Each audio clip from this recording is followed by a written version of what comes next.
Hello and welcome back to the APUS History Curriculum for Era 8.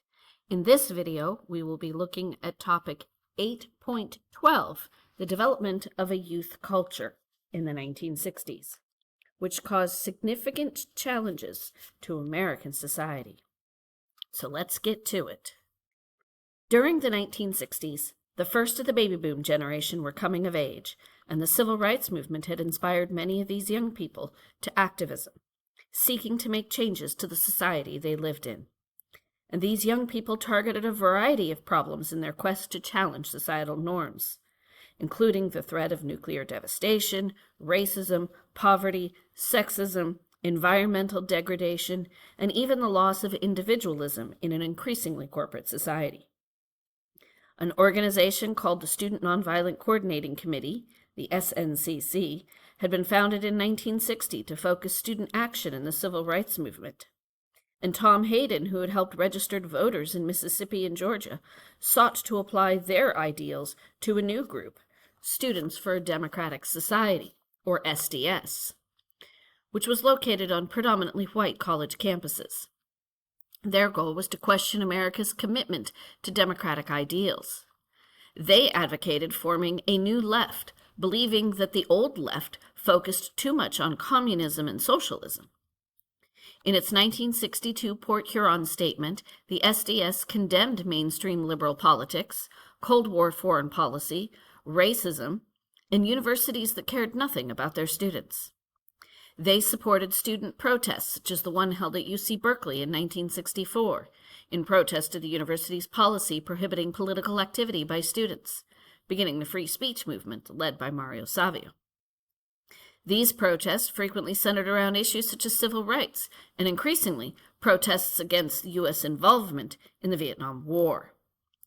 As the protests spread, and the government clamped down on dissenters, some activists moved away from nonviolent protests and embraced violence. One faction that split from the SDS was a radical group known as the Weathermen, which carried out bombings of various government offices and other targets. But marches and protests and sit-ins were by far the most common. In the first half of 1968 alone, there were more than 200 protests across the country that had more than 40,000 participants each, some even reaching 100,000 protesters. Due to the size of these protests, the National Guard was sometimes called in. At the 1968 Democratic National Convention held in Chicago that year, the city became a battleground for anti-Vietnam War protesters who vowed to shut down the convention. Mayor Richard Daley was determined not to let those groups embarrass the city of Chicago or the Democratic Party. He had been criticized to some extent for his overcautious police response to rioting after Martin Luther King's assassination earlier that year, and he was determined that it would not happen again. The Youth Independent Party, or the Yippies, founded by Abby Hoffman and Jerry Rubin, led approximately 9,000 to 10,000 people that descended on the city. Confrontations between protesters and police, who numbered over 20,000 when you included the National Guard and other agencies, turned violent, with images of this violence broadcast live on national television. Demonstrators chanted, "The whole world is watching," as the Chicago Police Department charged in with billy clubs and mace. Of course, remember, in the midst of it all, there's still a political aspect of this convention, and, Hubert Humphrey did become the Democratic nominee, even though he had not appeared on any primary ballots. But largely because of the violence associated with the Democratic convention, Richard Nixon and the Republican Party would win the presidency that fall. He had run on a campaign slogan of peace with honor and claimed to represent the silent majority of the American public, and supported a law and order platform. As part of the aftermath of the convention, 8 protesters were charged with various federal crimes. There were no women, no minorities, and no young people on the jury, and the judge was a former law partner of the mayor. Tom Hayden, one of the organizers of SDS, Bobby Seale of the Black Panthers, Jerry Rubin, and Abby Hoffman of the Yippies were 4 of the original 8 that were indicted. At one point, Bobby Seale demanded to be his own lawyer, though the judge refused, and when Seale kept interrupting the proceedings, the judge ordered him bound and gagged and chained to his chair for the duration of the trial. Eventually, his case was severed from the others, therefore the trial would become known as the Chicago 7 trial. And all 7 defendants were found guilty of contempt of court, although they were all acquitted of conspiracy. Their convictions would later be overturned by the U.S. Court of Appeals for violation of their basic constitutional rights. This new left attracted many students, and the counterculture's rejection of conventional middle-class values attracted even more. Many participants within this cultural rebel group would be labeled as hippies, the term having been originated by the beatniks in the late 1950s, who felt that the world was divided into those who were hip and those who were square. They represented the ideas of anti-materialism and anti-conformity. The influence of JFK meant that young people felt that they could build a new and better world full of love, peace, and communal sharing. It was essentially a case of the counterculture versus the establishment. Some of this group sought to live only for the moment and wanted to reach a higher consciousness through the use of mind-altering drugs. But, in general, hippies mostly borrowed on the basic idea of beatnik philosophy to try and live as simply as possible. Many of them considered money to be evil. But these hippie groups, also added in social activism, while embracing these various experimental attitudes and back-to-basics mentality. They were often called flower children because they wore flowers in their long hair. Long hair amongst men was actually seen as a symbol of anti-conformity. And most importantly, they embraced rock and roll as the soundtrack of their counterculture.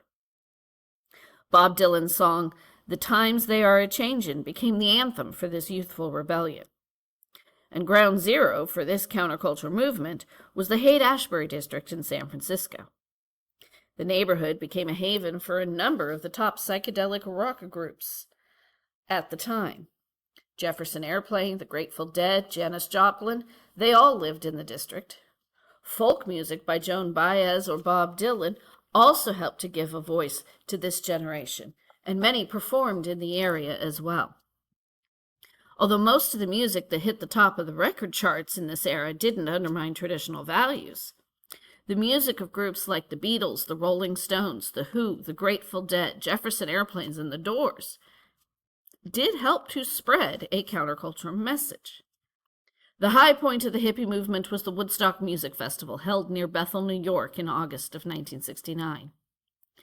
Organizers ran out of money and had to make a choice between building fences and ticket booths or a stage for the performers.